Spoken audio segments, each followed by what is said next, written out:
बिस्मिल्लाहिर्रहमानिर्रहीम। अस्सलाम वालेकुम स्टूडेंट्स। आप बीएससी मैथमेटिक्स यानी कैलकुलस विद एनालिटिक ज्योमेट्री का लेक्चर नंबर 11 देख रहे हैं। आज के लेक्चर में हम एक्सरसाइज 4.3 के क्वेश्चन नंबर 14 से 20 तक डिस्कस करेंगे। तो सबसे पहले देखें क्वेश्चन नंबर 14। इसमें इंटीग्रेट करना e power ax into sine b x plus c को। अब ये दोनों फंक्शन ऐसे हैं, पहली तो बात ये एक्सपोनेंशियल फंक्शन है, ये ट्रिग्नोमेट्रिक फंक्शन है। आप जिसको चाहें फर्स्ट लें, जिसको चाहें सेकंड लें। जो नोट मैंने आपको लिखवाया था priority of first and second function के हवाले से, उसमें मैंने आपको बताया था T and D R interchangeable. तो अभी तक जो हमने क्वेश्चंस किए ना, उसमें एक्स की पावर्स आ रही होती थी और उसके डेरिवेटिव लेने से आस्ता आस्ता वो ख़त्म हो जाते थे। अब ये ई पावर ए एक्स भी डेरिवेटिव लेने से ख़त्म नहीं होता और साइन जो है ये भी ख़त्म नहीं होता। तो इससे ना रिकरेंस रिलेशन की वापस दोबारा यही इंटीग्रल बन जाता है, दो बार इंटीग्रेशन बाय पार्ट्स अप्लाई करने के बाद ना। तो अभी देखते हैं। मैंने इसको जिस तरतीब में लिखा हुआ है उसी तरतीब में फर्स्ट और सेकंड फंक्शन लिए हैं। ये जो फर्स्ट है ई पावर ए एक्स को यू रखा है मैंने, और sign b x plus c को वी रखा है। तो उसके मुताबिक इंटीग्रेशन बाय पार्ट्स अप्लाई किया, ये वाला फार्मूला कि फर्स्ट वाले फंक्शन को एज इट इज़ लिख देंगे। देखें, फिर सेकंड का इंटीग्रल लेना था। अब साइन का इंटीग्रल होता है माइनस कॉस, और एंगल का अगर कांस्टेंट डेरिवेटिव हो तो उस एंगल से डेरिवेटिव से डिवाइड कर देते हैं। बी एक्स प्लस सी का डेरिवेटिव होगा बी माइनस, फिर फर्स्ट वाले का यानी यू का डेरिवेटिव लेना था। तो यू यानी ई पावर ए एक्स का डेरिवेटिव होगा ई पावर ए एक्स, और पावर ए एक्स का डेरिवेटिव ए, और फिर साइन यानी वी फंक्शन का दोबारा से इंटीग्रल। तो ये वही इंटीग्रल दोबारा लिख दिया। तो सिंप्लीफाई करते हैं, माइनस का e power a x into cos b x plus c over b plus, ये देखें ये ए और ये बी, ये बाहर निकाल लिए कॉन्स्टेंट्स, अंदर बचा e power a x into cos b x plus c. ये माइनस और ये माइनस मिलके प्लस हो गए। तो देखें e power x sine b x plus c से e power x cos b x plus c बन गया। एक बार और इंटीग्रेशन अप्लाई करेंगे बाय पार्ट्स, तो ये वही फंक्शन वापस आ जाएगा। तो इस पर फिर उसी तरह से इंटीग्रेशन बाय पार्ट्स अप्लाई करने लगे हैं कि इसको u फंक्शन लेंगे और इस cos वाले को v फंक्शन लेंगे। तो u वाले को एज इट इज़ लिख दिया। देखें, हाँ, ये ब्रैकेट का इस्तेमाल बहुत ज़रूरी है। अगर बहुत ज़्यादा गलती करते हैं आप लोग कि बाहर कोई चीज़ अगर मल्टीप्लाई हो रही है और इंटीग्रेशन बाय पार्ट्स अप्लाई करना हो, तो आपको पता है ये स्प्लिट हो जाएगी ना दो टर्म्स में अलग अलग, तो फिर दोनों के साथ ये ए भी मल्टीप्लाई होना चाहिए। तो इधर ब्रैकेट का यूज़ करें, ये ब्रैकेट। तो फर्स्ट वाले को एज इट इज़ लिख दिया। cos बी एक्स प्लस सी का इंटीग्रल होता है साइन बी एक्स प्लस सी, और एंगल के डेरिवेटिव से डिवाइड किया। कांस्टेंट अगर हो तो इसी तरह से इंटीग्रेट करते हैं। माइनस, फिर ई पावर एक्स का डेरिवेटिव ए टाइम्स ई पावर एक्स होगा, और cos बी एक्स प्लस सी का वही इंटीग्रल दोबारा लिख दिया। तो इसको मल्टीप्लाई करते हैं, ये टर्म तो आखिर तक ऐसी लिखी रहेगी। अब ए ओवर बी के साथ एक बी मजीद आ गया, तो ये बी स्क्वेयर हो गया। और यहाँ से देखें कि ए ओवर बी एक बाहर था, और एक ए ओवर बी मजीद यहाँ से बाहर निकलेगा, तो a square over B square into अंदर से क्या बचा e power a x sine b x plus c. तो यही तो हमारा क्वेश्चन था। देखें, ये इसीलिए शुरू में इसका नाम आई रख दिया था। तो इसकी जगह पे देखें आई लिख देंगे, और ये जो negative A square over B square times I है, ये इधर आके पॉजिटिव हो जाएगा। इनमें से आई कॉमन लिया, एलसीएम लिया, तो बी स्क्र प्लस ए स्क्र ओवर बी स्क्र आ रहा था। तो हमें तो आई की वैल्यू चाहिए ना, तो साथ जो इधर डिवाइड हो रहा है उधर जाके मल्टीप्लाई हो जाएगा, और जो मल्टीप्लाई हो रहा है उधर जाके डिवाइड हो जाएगा। तो देखें, इसको उधर क्रॉस मल्टीप्लाई कर दिया, वन ओवर ए स्क्र प्लस बी स्क्र ये आ गया, और बी स्क्र को साथ मल्टीप्लाई कर दिया। बी स्क्र जब इसके साथ मल्टीप्लाई होगा तो एक बी कैंसिल होगा, एक बी यहाँ पे आ जाएगा, और बी स्क्र जब इसके साथ मल्टीप्लाई होगा तो बी स्क्र पूरा कैंसिल हो जाएगा, जस्ट ऊपर वाली टर्म रह जाएगी। प्लस कांस्टेंट ऑफ इंटीग्रेशन सी पहले से यूज़ हो रहा है, इसलिए मैंने C1 यूज़ कर लिया। तो ये था question number 14। Next question number 15 है, इंटीग्रल है natural log of x plus square root of 1 plus X square. तो आपको बताया था कि इन्वर्स ट्रिग्नोमेट्रिक फंक्शन या लॉगरिथमिक फंक्शन आ जाए तो उनको हमेशा फर्स्ट फंक्शन के तौर पर कंसिडर करना है। अभी इसके साथ मजीद और कोई फंक्शन नहीं है, जस्ट लॉगरिथमिक फंक्शन है। तो ऐसे क्वेश्चन हमने ट्रिग्नोमेट्रिक फंक्शंस के लिए किए थे लास्ट लेक्चर में।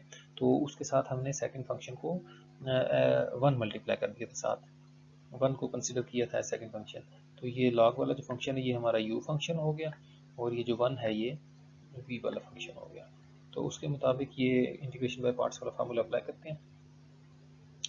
तो देखें, फर्स्ट फंक्शन को एज इट इज़ लिख दिया, सेकंड 1 का इंटीग्रल हो जाएगा x माइनस अब फर्स्ट वाले का डेरिवेटिव लेना है। डेरिवेटिव के लिए क्या करेंगे, नेचुरल लॉग के आगे जो भी चीज़ लिखी है उसको उल्टा देंगे, रेसिप्रोकल लेंगे उसका, और फिर इस अंदर वाले का डेरिवेटिव, और इनटू इंटीग्रल ऑफ सेकंड, तो 1 का इंटीग्रल x। सिंप्लीफाई करते हैं इसको, तो और से देखें, ये जो x था आखिर में लिखा हुआ, इसको मैंने 1 से मल्टीप्लाई करके यहाँ लिख दिया, और इसका डेरिवेटिव लिया है। x का डेरिवेटिव 1 होता है, इस पे पावर रूल अप्लाई किया, पावर शुरू में आएगी, फिर पावर में से कम करेंगे तो -1/2, उसको नीचे लिख लिया। फिर अंदर वाले का डेरिवेटिव 2x था, तो जो शुरू में पावर नीचे आई थी 1/2, और पावर के ये जो अंदर का डेरिवेटिव 2x है, ये 2 से 2 कैंसिल हो गई, जस्ट x रह जाएगा। तो सिंप्लीफाई कर लिया इसको, ये आम सा डेरिवेटिव है।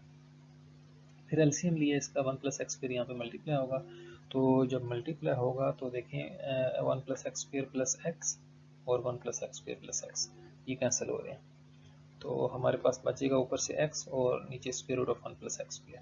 ये वाली टर्म आखिर तक ऐसे लिखी रहेगी। तो अब देखें इस तरह के क्वेश्चन हमने बहुत शुरू की एक्सरसाइजेज में किया था कि 1 + x² का डेरिवेटिव आप जानते हैं कि 2x है, तो 2 से डिवाइड भी कर देंगे और 2 से मल्टीप्लाई भी कर देंगे। ये जो पावर है, ये जो फंक्शन है, इसके ऊपर लिख लिया, तो यहाँ पावर रूल अप्लाई हो रहा है ना, फंक्शन है उसकी पावर -1 के अलावा कुछ है, और आगे उसका डेरिवेटिव मौजूद है, तो फंक्शन की पावर में एक ये वाला 1/2 अलग लिखा हुआ है, इसकी पावर में एक ऐड करेंगे और उसी पावर से डिवाइड कर देंगे, और आप देख सकते हैं कि ये 1/2 से 1/2 कैंसिल हो जाएगा, और ये जो 1 + x² पावर 1/2 थी, इसको मैंने ये स्क्वायर रूट के फॉर्म में लिख दिया, और यही हमारा रिक्वायर्ड आंसर है। नेक्स्ट देखें, ये थोड़ा डिफरेंट क्वेश्चन है, question number 16, x² + 1/x + 1 whole square into ई पावर x। ये ई पावर x खास चीज़ है। सबसे पहले देखिए, ये जो साथ रैशनल एक्सप्रेशन दिया गया ये इम्प्रॉपर है, ऊपर भी x² पावर है, और नीचे ये देखें स्क्वायर ओपन करके लिखा है मैंने, तो नीचे भी पावर 2 है। तो हमने इसको डिवाइड कर लिया। सबसे पहले लॉन्ग डिवीजन के बाद जो आंसर आया प्रॉपर फ्रैक्शन ये आ गई 1 - 2x/x² + 2x + 1। तो इसको वापस स्क्वायर के फॉर्म में लिख देते हैं। अब ये e पावर x जो है ये 1 से भी मल्टीप्लाई होगा, तो e पावर x बन जाएगा, उसका इंटीग्रल अलग लिख दिया। ये e पावर x जो है इसके साथ भी मल्टीप्लाई होगा, इसमें से जो 2 था वो बाहर लिख दिया, ये वाला 2 बाहर लिख दिया, और x ओवर ये x + 1 का होल स्क्वायर ये यूँ लिख दिया। तो e पावर x का इंटीग्रल तो e पावर x ही होता है, वो तो ऐसे ही आ जाएगा -2। अब इसको बहुत ख़ास तरीके से हम सिंप्लीफाई करेंगे। लास्ट लेक्चर में हमने कुछ प्रॉब्लम्स किए थे कि e पावर x के साथ बाज़ दफ़ा यूँ होता है कि दो फंक्शंस ऐड हो रहे होते हैं जिनमें से एक दूसरे का डेरिवेटिव होता है, उनमें से किसी एक पे हम इंटीग्रेशन बाय पार्ट्स अप्लाई करते हैं तो दूसरा कैंसिल हो जाता है।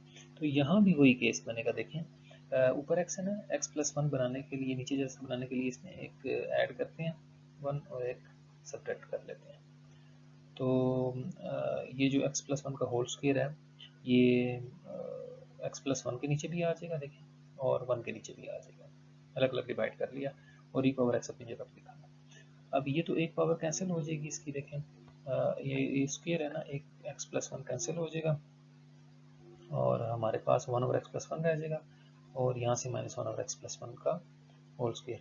तो ये बात मैं आपको बता रहा था अगर आपने अच्छी प्रैक्टिस की हुई एक्सरसाइज 2.2 की, तो आपको पता होगा 1/x का डेरिवेटिव होता है -1/x²। तो सेम तरीके से 1/x + 1 का डेरिवेटिव -1/x + 1 होल स्क्वायर होगा। तो वही चीज़ बन गई जो पिछले लेक्चर में हमने क्वेश्चन किए थे कि एक फंक्शन है और साथ उसका डेरिवेटिव है। ये e पावर x दोनों के साथ मल्टीप्लाई होगा, ये देखें 1 + x वाले के साथ भी, और 1/x + 1 होल स्क्वायर वाले के साथ। अब इनमें से किसी एक के साथ ना हम किसी एक, ये देखें यहाँ पे 1/x + 1 के साथ भी और 1/x + 1 के होल स्क्वायर के साथ भी, बाहर जो 2 था वो अंदर मल्टीप्लाई हुआ तो माइनस माइनस ये प्लस हो गया। अब इनमें से किसी एक पे हमने इंटीग्रेशन बाय पार्ट्स अप्लाई करनी है, तो मैंने फर्स्ट वाले पे अप्लाई की हुई है। तो अगर फर्स्ट वाले पे अप्लाई करेंगे तो आपको इसको फर्स्ट फंक्शन लेना पड़ेगा 1/x + 1 को, क्योंकि इसका डेरिवेटिव यहाँ मौजूद है जो कैंसिल होगा। अगर इस पे अप्लाई करते हैं, सेकंड वाले पे अप्लाई करते हैं, तो फिर इसको सेकंड फंक्शन लें, e पावर x को फर्स्ट फंक्शन लेंगे, तब ये कैंसिल होगा। तो देखें ये u ले लिया मैंने, और ये जो e पावर x है इसको v ले लिया, और इन पे इंटीग्रेशन बाय पार्ट्स अप्लाई किया। फर्स्ट वाला फंक्शन ऐसे लिख दिया, सेकंड वाले का इंटीग्रल, अब e पावर x का इंटीग्रल e पावर x ही होता है। फिर फर्स्ट वाले का पहले इंटीग्रल लिखते हैं, फिर फर्स्ट वाले का डेरिवेटिव देखिए -1/x², और ई पावर एक्स का इंटीग्रल ई पावर एक्स, और इसको नहीं फिर छेड़ा, किसी एक पे इन दोनों में से बाय पार्ट्स अप्लाई करने थे। इसका डेरिवेटिव ये है, लिहाजा इसको फर्स्ट फंक्शन लिया। इसका इंटीग्रल ये है, तो अगर इस पर बाय पार्ट्स अप्लाई करते तो इसको सेकंड फंक्शन लेता, ई पावर एक्स को फर्स्ट लेता। तो इन बातों पर गौर किया करें। तो -2 को अंदर मल्टीप्लाई करेंगे, -2 ओवर एक्स प्लस 1 इंटू ई पावर एक्स, माइनस माइनस यहाँ प्लस आएगा। अच्छा, एक माइनस ये भी है, तो 1 2 3 माइनस थे, लिहाजा माइनस का 2 आया। Integral of 1 over X plus 1 whole square into E power X D X plus 2 times 1 over X plus 1 whole square into E power X. तो देखें, यही बात मैं कर रहा था, ये और ये कैंसिल हो गए, और बाकी जो बच गया वो हमारा आंसर है। अब क्वेश्चन नंबर 17 देखें, उसमें दिया हुआ है cause of natural log of x. तो फिर नेचुरल लॉग वाला फंक्शन आ गया, लेकिन कॉज के एंगल में है, तो फिर भी हम वही टेक्निक अप्लाई कर रहे हैं कि इसके साथ सेकंड फंक्शन जो है हम वो 1 ले लेंगे। ये जो cause of natural log of x है इसको हम u ले लेंगे, और ये जो है इसको v ले लेंगे, और इसके मुताबिक ये वाला फार्मूला अप्लाई करेंगे। फर्स्ट फंक्शन को देखें वैसे लिख दिया, और सेकंड का इंटीग्रल लेना था, 1 का इंटीग्रल x होता है। फिर इसका डेरिवेटिव लेंगे, कॉस का डेरिवेटिव माइनस साइन, और एंगल जो है नेचुरल लॉग ऑफ एक्स उसका डेरिवेटिव 1/x, और 1 का इंटीग्रल x। तो यहाँ पे x से x कैंसिल हो जाएगा, और हमारे पास ये माइनस माइनस भी प्लस हो गया, sine of natural log of X बच गया, इसका इंटीग्रल। तो इस पर एक दफ़ा फिर इंटीग्रेशन बाय पार्ट्स अप्लाई करेंगे, तो उसके लिए फिर वही टेक्निक अप्लाई करेंगे कि इसको u ले लेते हैं, और ये जो 1 है इसको v ले लेते हैं, दोबारा वही फंक्शन आ जाएगा ना। तो ऐसा करते हैं कि ये cos x, तो इस पर जब इंटीग्रेशन बाय पार्ट्स अप्लाई करेंगे तो sine of natural log of x as it is आ गया, 1 का इंटीग्रल x लिख दिया, माइनस फिर फर्स्ट वाले का डेरिवेटिव, तो वो cos x, cos of natural log of x, और एंगल का डेरिवेटिव 1/x, और 1 का इंटीग्रल आ जाएगा x। तो बस उसी सेम तरीके से आपने इसको सिंप्लीफाई कर लेना है। यहाँ मैंने सॉल्व किया हुआ थोड़ा सा, माइनस ये देखें, x से x फिर कैंसिल हो जाएगा, x से x कैंसिल हो जाएगा, और हमारे पास इंटीग्रल में अंदर cos of natural log of x बचेगा। तो ये आपको पता है, ये जो integral of cos of natural log of x था, ये हमारा गिवन इंटीग्रल i था, तो उसकी जगह i लिख दिया। ये i लेफ्ट पे जाके ऐड हो जाएगा, 2i बनेगा, और 2 से डिवाइड कर देंगे, वही हमारा आंसर होगा। और लास्ट में देखें, ये कुछ प्रॉब्लम्स हैं। क्वेश्चन नंबर 18 है कि i is equal to integral of square root of x into E power minus square root of x dx। यहाँ फिर वही बात कि आपको पता होना चाहिए किस चीज़ का क्या डेरिवेटिव है। तो स्क्वायर रूट ऑफ x को पुट कर दिया y के इक्वल, तो यहाँ से x की वैल्यू आ जाएगी वाई स्क्वायर, तो dx हमारा बन जाएगा 2y dy। तो देखें, ये स्क्वायर रूट ऑफ x की जगह y, फिर ये जो पावर में e की पावर में स्क्वायर रूट ऑफ x था, इसकी जगह भी y लिख दिया, और डिफरेंशियल जो है वो 2y dy के इक्वल है। तो 2 कांस्टेंट था, बाहर निकाला, ये वाला y और ये वाला y मल्टीप्लाई होकर वाई स्क्वायर बन गया इंटू ई पावर माइनस वाई। बस इस पर 2 दफ़ा इंटीग्रेशन बाय पार्ट्स अप्लाई कर दें, इसको u रखें, इसको v रखें, और आपको पता होना चाहिए वाई स्क्वायर का, वाई स्क्वायर को पहले ऐसे लिखते हैं, तो ई पावर माइनस वाई का इंटीग्रल क्या होता है ये आपको पता होना चाहिए। ई पावर माइनस वाई का इंटीग्रल होगा ई पावर माइनस वाई, और फिर पावर के डेरिवेटिव से डिवाइड करना था, कांस्टेंट है ना, तो -1 से डिवाइड करेंगे, जस्ट उसका साइन चेंज हो जाएगा। तो ई पावर माइनस वाई का इंटीग्रल होगा माइनस ई पावर माइनस वाई। तो इस तरह से, और फिर इंटीग्रल के अंदर आपको पता है कि इसका फर्स्ट का डेरिवेटिव लेते हैं और सेकंड का इंटीग्रल। तो एक दफ़ा अप्लाई करेंगे, देखें y की एक पावर कम हो गई है, इस पर एक बार फिर इंटीग्रेशन बाय पार्ट्स अप्लाई करेंगे। अब इसको y वाले को u ले लेंगे, और इसको v ले लेंगे, तो अब इस बार y ख़त्म हो जाएगा। ये देखें, यहाँ पे y का डेरिवेटिव 1 आएगा, जस्ट ई पावर माइनस वाई बचेगा, उसका फिर इंटीग्रल लेंगे तो माइनस टाइम्स ई पावर वाई। तो जब आपका इंटीग्रल सॉल्व हो जाए तो लास्ट में आपने y की ओरिजिनल वैल्यू यानी स्क्वायर रूट ऑफ x वापस पुट कर देना है। तो बिल्कुल इजी क्वेश्चन है, 19 इसी को देख के आपने कर लेना है, उस पर भी 2 दफ़ा इंटीग्रेशन बाय पार्ट्स अप्लाई करेंगे आप। और क्वेश्चन नंबर 20 में शुरू में बस थोड़ा सा आपने पुट करना है कि देखें, हमें दिया गया है कि x पावर 5 इंटू ई पावर एक्स क्यूब। अब अगर हम ई पावर एक्स क्यूब है ना, तो एक्स क्यूब को अगर हम पुट करते हैं तो उसका डेरिवेटिव तो 3x स्क्वायर होता है, हमें x पावर 5 दिया हुआ है, तो हम क्या करते हैं, एक्स पावर 5 में से एक्स स्क्वायर जो है वो बतौर डेरिवेटिव अलग कर लेते हैं और एक्स क्यूब को अलग कर लेते हैं। अब एक्स क्यूब को पुट करें, put x cube is equal to y, तो डिफ्रेंशिएट करेंगे तो 3x square d x is equal to d y. तो हमारे पास x square into d x है, तो x square into d x की वैल्यू आएगी 3 तो जाकर डिवाइड हो जाएगा डी वाई बाई 3। तो देखें एक्स क्यूब की जगह वाई आ गया, यहाँ भी ई पावर एक्स क्यूब था वो भी ई पावर वाई बन गया, और D x square into d x जो है वो डी वाई बाई 3 बन गया। डी वन बाई 3 कॉन्स्टेंट है, इसको बाहर लेंगे, निकाल लें, और ये जो बच के इन पे इंटीग्रेशन बाय पार्ट्स आपने अप्लाई करनी है। ये यू है और ये वी है, एक बार इंटीग्रेशन बाय पार्ट्स अप्लाई करेंगे तो जस्ट ई पावर वाई बचेगा, उसका इंटीग्रल ई पावर वाई होता है और क्वेश्चन खत्म हो जाएगा, और लास्ट में वाई की जगह आपने वापस एक्स क्यूब पुट कर देना है। तो यहाँ क्वेश्चन नंबर 20 तक आपने कंप्लीट कर लेना है अपना काम। यहाँ आज का लेक्चर खत्म होगा।